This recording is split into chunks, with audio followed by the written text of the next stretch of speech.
Deixaram a UTI hoje o prefeito e a primeira-dama que tiveram o rosto e os braços queimados durante uma festa junina em Osasco, na Grande São Paulo. O acidente aconteceu no momento em que o casal acendia uma fogueira. O vídeo gravado com um telefone celular mostra o prefeito de Osasco e a mulher dele se aproximando da fogueira com uma tocha. De repente, uma explosão. Assustadas, as pessoas correm. De um outro ângulo, é possível ver que Rogério e Aline Lins são atingidos em cheio pelas chamas.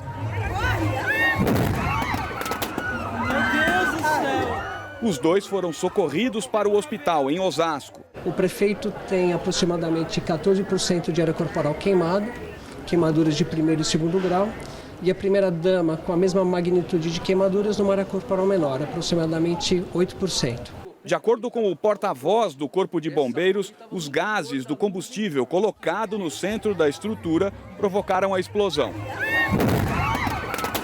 O combustível ele é volátil, ele evapora, criando uma nuvem no entorno de toda a fogueira e também até numa área fora da fogueira, onde o que fica faltando para ter o fogo é o ponto de calor.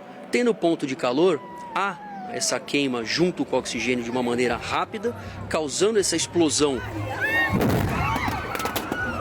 Segundo a prefeitura, a festa junina do servidor público foi organizada pela empresa Arena VIP e tinha o auto de vistoria do Corpo de Bombeiros. Uma nova vistoria foi realizada aqui no local do acidente durante a tarde, mas os bombeiros informaram que os organizadores do evento não comunicaram que uma fogueira de quase 5 metros de altura seria acesa.